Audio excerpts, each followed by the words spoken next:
Mega mega ஊழல். ஆமா, இதுல கலால் வரி மற்றும் அரசாங்கங்களுக்கு செல்லக்கூடிய வரி யாரெல்லாம் பங்கு? ஜெகத் ரட்சகன், அதே மாதிரி SNG group, culls group, Senthil Balaji. அதுலேயே அமலாக்கத்துறை நுழைஞ்சி ஐஐடி வச்சு அளந்து போயிருக்குன்ட்டு அளந்து ஏறக்குறைய 5000 கோடிக்கு போயிருக்கு. தமிழ்நாட்டின் கச்சத்தீவிலிருந்து பல வழக்குகளில் சமாதானம் செய்து கொண்டு மாநிலத்தை அடகு வைத்தார். ஒரு இன்ஜினியரிங் முடிச்சுட்டு வர்றவன் ஸ்கில்லு 28%, தமிழ்நாட்டில் முடிச்சுட்டு வர்றவனுக்கு எவ்வளோ தெரியுமா ஸ்கில்லு? 7% சார்.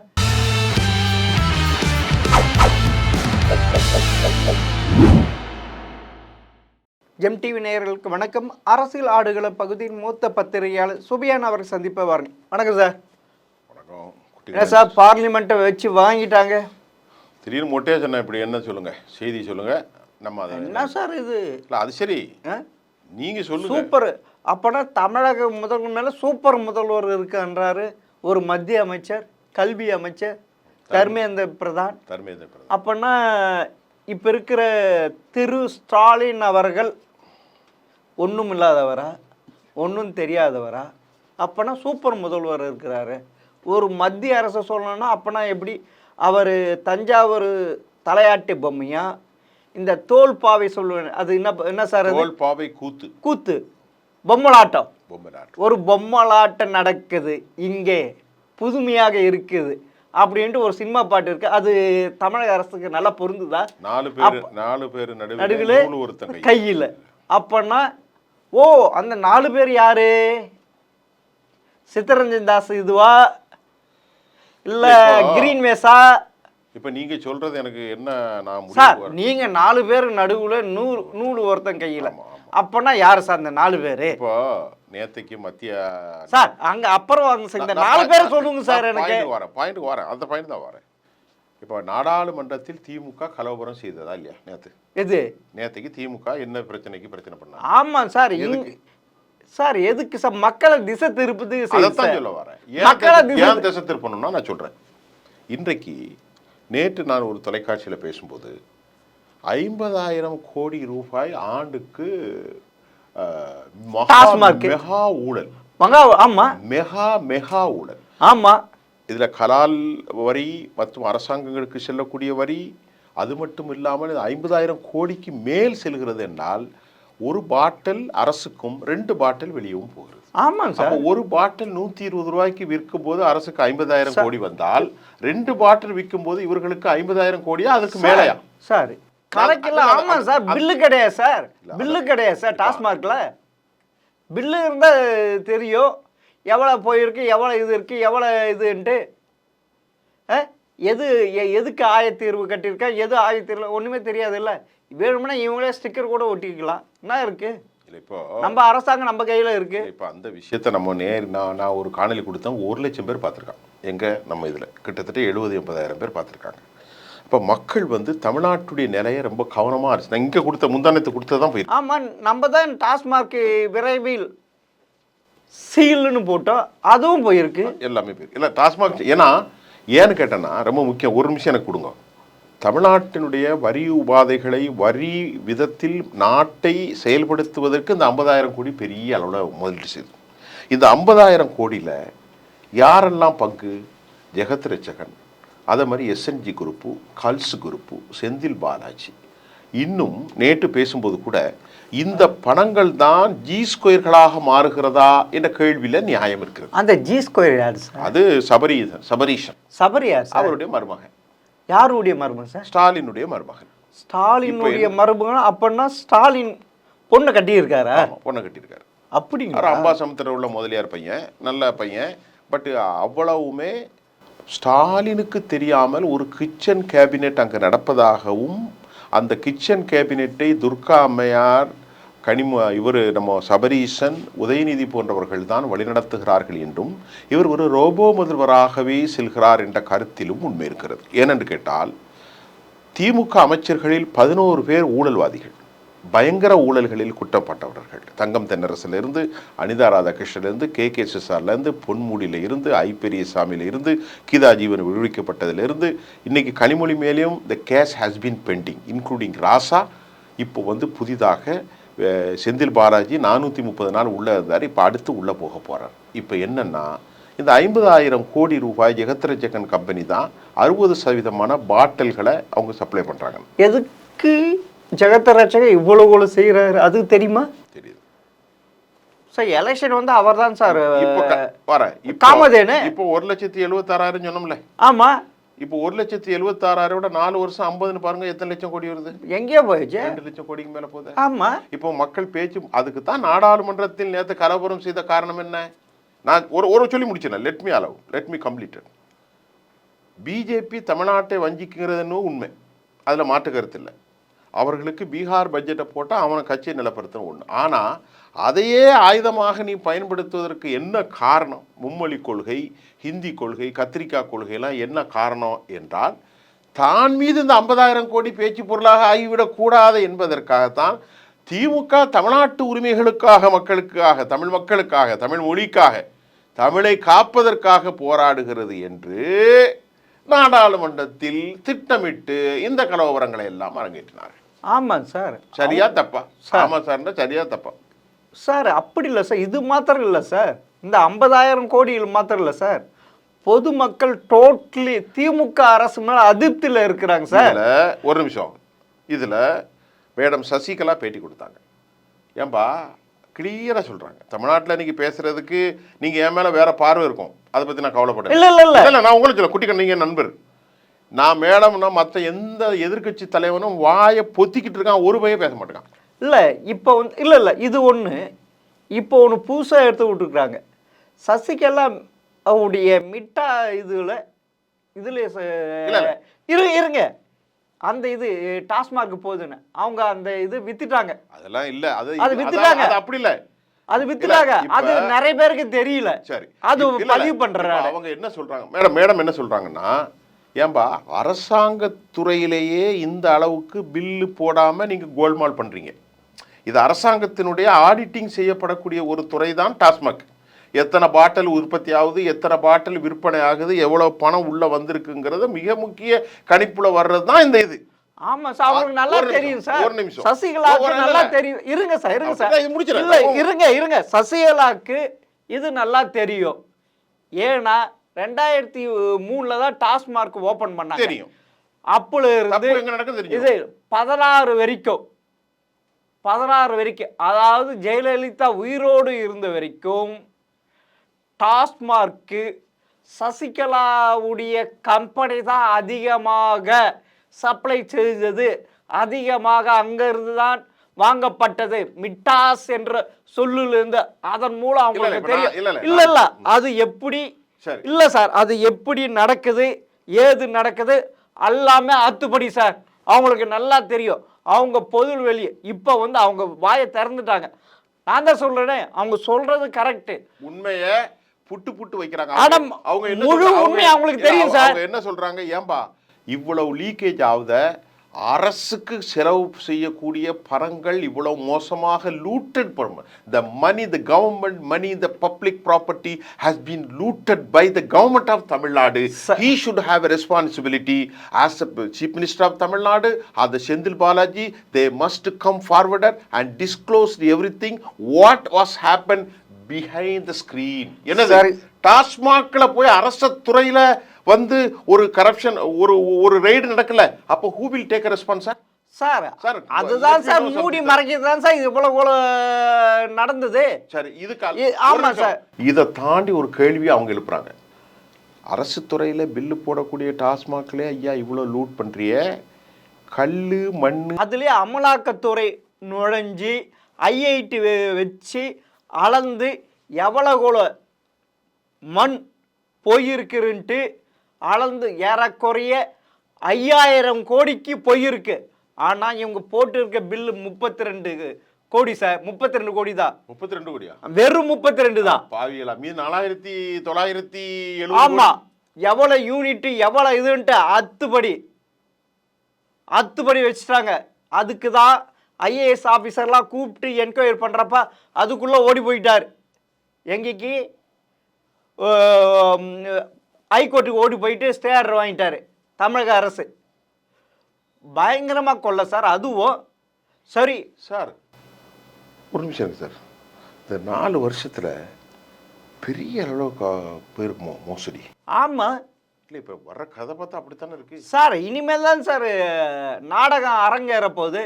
இப்போதான் அரங்கேருக்கு, இன்னும் பரபரப்பாக அரங்கேறும். சரி, இனி வந்து செந்தில் பாலாஜி கூட இருக்கக்கூடிய காசி, செந்தில் பாலாஜி கூட இருக்கக்கூடிய இன்னொரு கம்பெனிக்காரன் எல்லாரும் நீ உள்ள போறது இல்லை சார். இல்லை, செந்தில் பாலாஜி இந்த வாட்டி புயல் கிடையாது, தீகார்.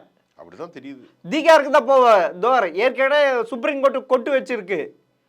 நீ வந்து எம்எல்ஏ போன பெயில் வாங்கிட்டு இப்போ மினிஸ்டர் ஆகிருக்கு, நீ என்ன சொல்கிறன்ட்டு. இது வரைக்கும் அரசு, அதாவது திரு ஸ்டாலின் அமைச்சரவை, முதல்வர் அதுக்கு பொறுப்பான எந்த நடவடிக்கை எடுக்கலை. அப்படி இருக்கு சார். அப்படியே இதுக்கு வருவோம் சார், பார்லிமெண்ட்டில் நேற்று இவ்வளோ நடந்ததில்ல. 2152 கோடி கொடுக்கல தமிழ்நாடு எங்களுக்கு. நீங்கள் என்ன சொன்னீங்க, நீ 10,000 கோடி கொடுத்தாலும் நான் மும்மொழி கொள்கையை ஏற்றுக்க மாட்டேன்னு. நீங்கள் உண்மையிலே தமிழகத்தின் கல்வி, பள்ளி கல்வித்துறை சீரழிச்சது இன்றைய முதல்வர் திரு ஸ்டாலின் அவர்களினுடைய தகப்பனார் கருணாநிதி கொண்டு வந்த சமச்சீர் கல்வி. அதுதான் சார் இவ்வளோ போச்சு. ஒன்றுமே இல்லாத போச்சு சார். பசங்களுக்கு ஒன்றும் இல்லாத போச்சு சார். ஒன்றும் கிடையாது சமச்சீர் கல்வி. அதுக்கு முன்னையாவது நல்லா இருந்தது, மெட்ரிகுலேஷன் பணம் இருக்க படித்தா. இப்போ சமச்சீர் கல்வி கொண்டு வந்து ஒன்றுமே இல்லை. அதே ஒரு தனியார் நிறுவனம் இது பண்ணுது. என்ன பண்ணுது, எவ்வளோ நல்லா எவ்வளோ அறிவோடு இருக்க, எவ்வளோ கல்வி அறிவு இருக்குன்ட்டு. 8வது படிக்கிற பையனுக்கு 2வது புக்கு படிக்க தெரியல, கணக்கு போட தெரியல சார். அவ்வளோ இதில் இருக்குது சார். தூக்குறதுனால அரசு பள்ளி மாணவர்கள் எவ்வளோ பேர் பாதித்தாங்க. 2007லேருந்து 2017க்கும் கரெக்டாக 10 வருஷம் சார். அப்போ வந்து ஒரு வருஷத்துக்கு 3000 சீட்டு, 30,000 சீட்டுல வெறும் 300 பேர் தான் சார் அரசு பள்ளியிலேருந்து சேர்ந்துருக்காங்க.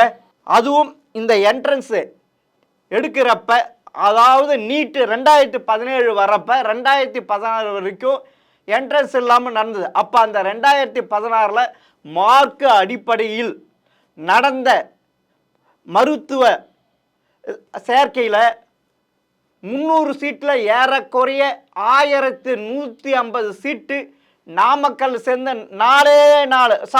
5 ஸ்கூலுக்கு வாங்கியிருக்காங்க சார். ஒரே ஒரு ஸ்கூலு 750 பேர் சேர்ந்துருக்காங்க சார். இன்னைக்கு 7.5 கொண்டு வந்து எவ்வளோ பேர் சேர்றாங்க சார்?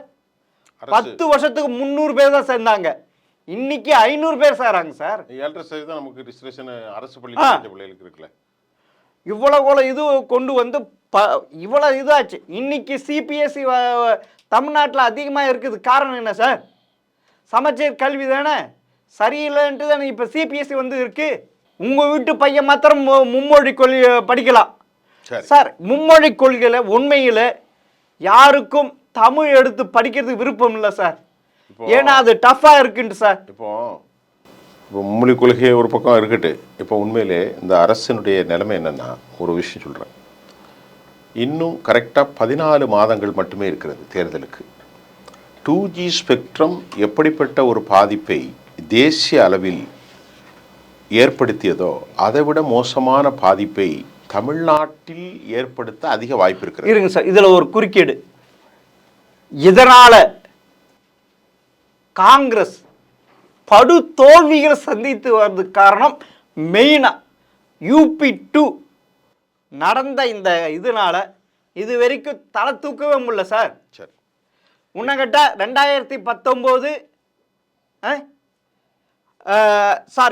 2014 2019 அதனால எதிர்கட்சி கூட வர முடியல சார் பார்லிமெண்ட்ல.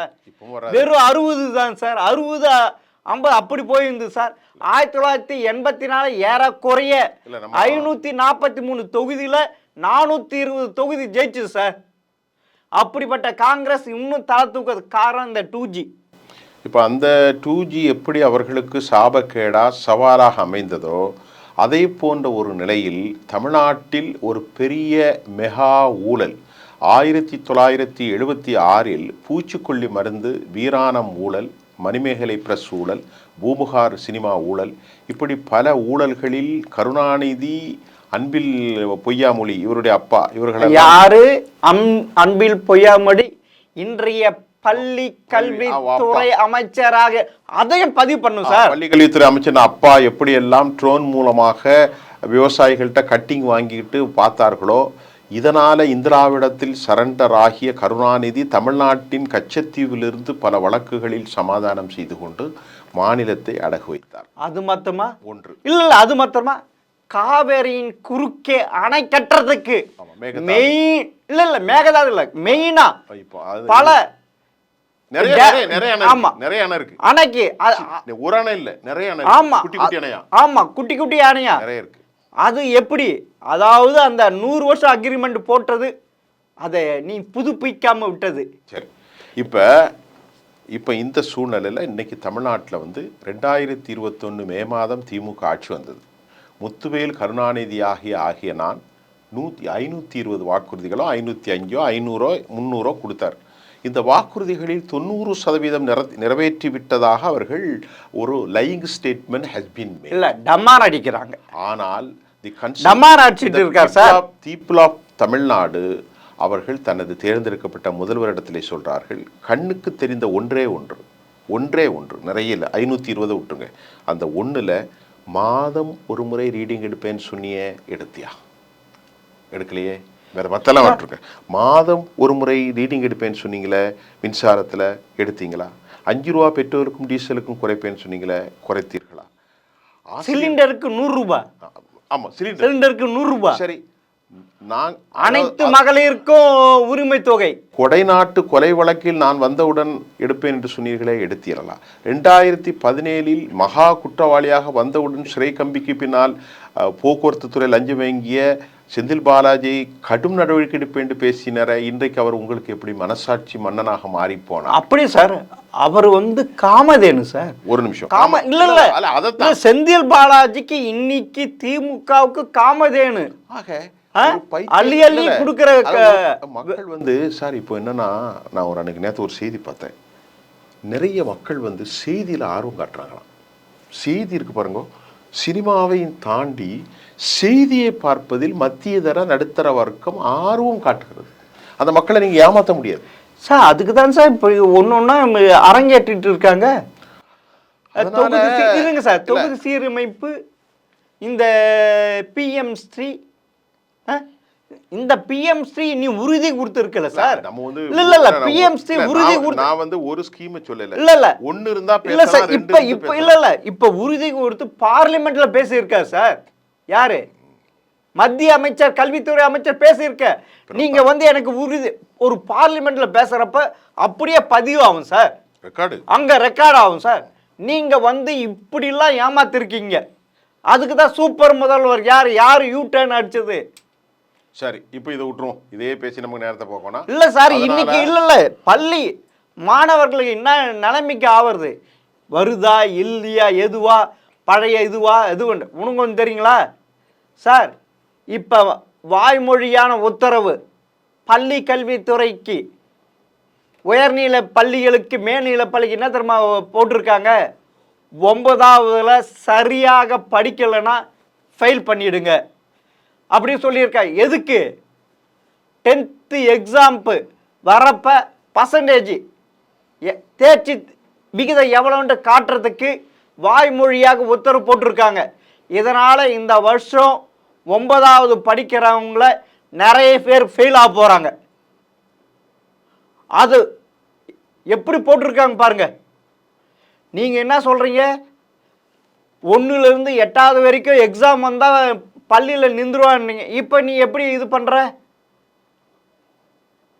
எக்ஸாம் கொண்டு வந்தால் படிக்கிற இது கரெக்டு தான் சார், அது கரெக்டு தான். அதனால் வெறும் தூக்கி போட்டுகிட்டே இருப்பீங்களா? 1970 வரைக்கும் தமிழக கல்வி எப்படி இருந்தது? சூப்பராக இருந்தது. UPSCன்னு சொல்லுகின்ற IAS IPS அதிகமாக உருவானது தமிழகம்தான். டாப் ஃபஸ்ட்டில் இருந்தது 70 வரைக்கும். அப்புறம் இன்னைக்கு எங்கே இருக்குது? 18வது இடத்துல இருக்காங்க சார். இன்னைக்கு தமிழ்நாட்டில் வரப்போகிற ஐஏஎஸ் ஆஃபீஸரோ ஐபிஎஸ் ஆஃபீஸரோ எல்லாம் வட இந்தியர் தான் இருக்க போகிறாங்க. தமிழகத்தை யாரும் இருக்க போகிறதில்ல. ஏன்? நம்மளுடைய கல்வி அவர் தரம் தாழ்ந்து போயிருக்கு. அதே ஆந்திரா பாருங்க சார், நேஷ்னல் எஜுகேஷன் எப்படி இருக்கோ அதே சிஸ்டத்தை ஃபாலோ பண்ணுறாங்க. அதனால் அவங்க இன்னைக்கு ஐஐடி ஐஐஎம்மு நேஷ்னல் லெவலில் நடக்கிற என்ட்ரன்ஸு அவங்க தான் சார் ஃபஸ்ட்டு வராங்க. ஒரே ஒரு உதாரணம், சென்னை ஐஐடியில் இருக்கிற 85% தெலுங்கு பீப்புள் சார்.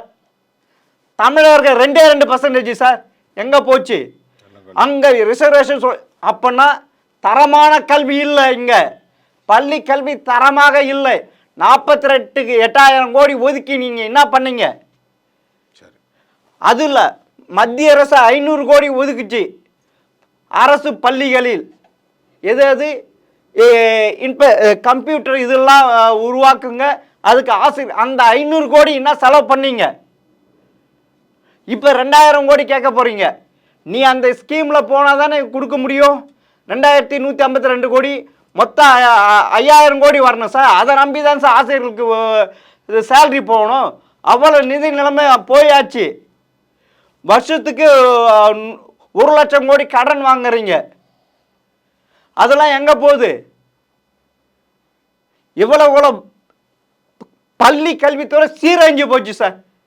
ஒன்றுமே இல்லை சார். கேட்டால் நாங்கள் தான் மாநிலத்திலே கல்வியில் சிறந்தவர்கள், உயர்கல்வியில் நாங்கள் தான் அதிகமானவர்கள், 2030 மத்திய அரசு கொண்டு வந்த அந்த அச்சீவ்மெண்ட்டை நாங்கள் இப்பயே நிறைவேற்றிட்டோம். ஆமாம், வெறும் புண்ணாக்கு ஒன்றுமே இல்லை. படிச்சுட்டு வெளியே வரவனுக்கு ஒன்றுமே தெரியல. ஒரே ஒரு உதாரணம் சார், பீகாரில் ஒரு இன்ஜினியரிங் முடிச்சுட்டு வர்றவன் ஸ்கில்லு 28%. தமிழ்நாட்டில் முடிச்சுட்டு வர்றவனுக்கு எவ்வளோ தெரியுமா ஸ்கில்லு? 7% சார். அப்போனா தமிழக பள்ளி கல்வித்துறை டோட்டலி போயாச்சு. அதுக்கு தரமான அது முயற்சி எடுத்து தான் யார்? ஜெயலலிதா அந்த முயற்சி எடுத்ததுனால உதயசந்திரன் பள்ளி கல்வித்துறைக்கு 10th +2 11th 12th அந்த சப்ஜெக்டு சென்ட்ரல் போர்டுக்கு ஈக்குவலாக கொண்டு வந்ததுனால இன்னைக்கு நீட்டில் அதிகம் பேர் பாஸ் பண்ணுறாங்க சார். இப்போ கொஞ்சம் இது பண்ணு. அதுக்கு காரணம் இப்போ தான் சார் தெரியுது. நீங்கள் சமச்சீர் கல்வியை கொண்டு வந்து பள்ளி கல்வியை ஒழிச்சிங்க. இங்கே சிபிஎஸ் பள்ளிகளை உருவாக்கிட்டீங்க. நீங்களே மும்மொழி கொள்கைக்கு அதிகமாக இது பண்ணிட்டீங்க. காசு இருக்கிறவன் அங்கே தான் போய் சேருவான். அரசு பள்ளியில் நீங்கள் என்னதான் இலவசமாக நோட்டு புத்தகம் சீருடை காலணி டிஃபனு எல்லாம் கொடுத்தாலும் எங்கே சார்? கொரோனா காலத்தில் சேர்ந்தாங்க. அப்போ மக்களுக்கு இடத்துல பணம் இல்லை, பொருளாதாரம் அதனால் அரசு பள்ளியில் சேர்ந்தாங்க. இப்போ திருப்பி அரசு பள்ளியில் குறைஞ்சி போச்சு. 50% இதாகுது சார். இப்போ சிபிஎஸ் பள்ளிக்கு மாநில அரசுக்கிட்ட அனுமதி பெற வேண்டாம், நேராக மத்திய அரசுக்கிட்ட போகலாம். இனி நிறைய சிபிஎஸ் பள்ளி தான் உருவாக போகுது. தமிழக பள்ளி போயிடுச்சு, எஜுகேஷன் போயிடுச்சு சார். இப்போ நம்ம டீட்டெயிலாக பேசிட்டீங்க. இப்போ நமக்கு இதோட நேரம் முடிய போகுது. தமிழ்நாட்டுடைய பள்ளி கல்வியினுடைய நிலைமை பற்றி ரொம்ப தெளிவாக சொன்னீங்க. நான் அதனால் இன்ட்ரப்ஷன் பண்ணலை. தமிழக பள்ளி கல்வி சமச்சீர் கல்வியின் மூலமாக அது ஒரு டிசர்வ்டு பெர்ஃபார்மன்ஸ் இல்லை, டிக்ளைன் சொன்னீங்க. அதாவது ஒரு தகுதி இல்லாத ஒரு மாநில மக்கள் உருவானதால் சென்னை ஐஐடியில் தெலுங்கர்கள் மக்களுடைய எண்ணிக்கை அதிகரித்திருக்கிறது, தமிழர்களுடைய எண்ணிக்கை குறைந்திருக்கிறது. ஸ்கில் பேஸை பார்த்திங்கன்னா அவர்களுடைய சதவீதம் கூட தமிழர்களுடைய சதவீதம் வெறும் 7%. பீகாருக்கும் நமக்குன்னு சொன்னீங்க. தமிழகத்திற்கு வர வேண்டிய நிதி ஆதாரங்கள் முழுமையாக மறைக்கப்பட்டு அல்லது குறைக்கப்படுவதற்கு காரணம் சீரற்ற ஒரு அரசாங்கம் தமிழ்நாட்டில் இருக்கிறது என்பதையும் நீங்கள் சொன்னீங்க சார். நீங்கள் சொன்னீங்க அந்த 50,000 தெளிவாக சொல்லுங்கள் சார். எப்படி அந்த எப்படி இந்த அரசாங்கம் எப்படி நஷ்டத்தில் இருக்குது எப்படியெல்லாம் சொல்லி அதை நம்ம 2 காணொலி போட்டோமே, தெளிவாகவே 2 காணொலி போட்டோம். இப்போ அந்த 50,000 நம்ம ஏன் இப்போ நம்ம மென்ஷன் பண்ணோம்னா, நீங்கள் சொன்ன மாதிரி ஏராளமான டெம்பிங் existing crisis going on, lot of that existing crisis going on. We have to right Tamil Nadu அரசாங்கத்தை நோக்கி ஒவ்வொருத்தரும் கேள்வி கேட்பதற்கு அவர் that should be the finger வந்து நீட்டக்கூடிய அளவுக்கு ஏராளமான பிரச்சனை இருக்குது. அதனால் have to be divert the issue. அரசு வந்து அவர்கள் என்ன நினைக்கிறார்கள், இஷ்யூவை மாற்றி பேச்சு பொருளாக ஆக்க வேணாம். ஊடகங்களில் கூட அதை பேசுகிறதே இல்லையே, ஊடகங்களில் எதுவுமே பேசுகிறது இல்லையே. ஆகவே தான் இது ஒரு மோசமான அரசாங்கமும் சபிக்கப்பட்ட அரசாங்கமும் இருக்கிறது. ஆனாலும் ஒரு கருத்து நாங்கள் உறுதியாக சொல்கிறோம், இவர்களை எதிர்த்து சரியான அதாவது ரைவல் பண்ணுவதற்கு சரியான ஆளுமைகள் எதிர்கட்சிகள் இல்லை என்பது அவர்களுக்கான ப்ளஸ் பாயிண்ட். இன்றைக்கி நம்ம நிறைய நேரம் பேசியிருக்கோம், நேரம் முடிந்து தம்பி இண்டிகேட் பண்ணிட்டாரு. மீண்டும் ஒரே செய்தியாக தான் பேசியிருக்கோம். நிறைய செய்தி பேசும்போது மக்களுடைய அந்த புரிந்துரைகள் இல்லாமல் போயிருங்காக இன்றைக்கி தமிழ்நாடு அரசினுடைய நிலைப்பாடும் தமிழ்நாடு கல்வித்துறை நிலைப்பாடும் நாடாளுமன்றத்தில் டிசென்ட் வாய்ஸும் இனி நடக்கப் போகுது விவகாரங்கள்லாம் பேசணும். இதோடு நம்ம முடிச்சுக்கலாம்னு நினைக்கிறேன். இப்படி பரபரப்பான தகவல்கள், உண்மை தகவல்களோடு மீண்டும் சந்திக்கிறேன். வணக்கம்.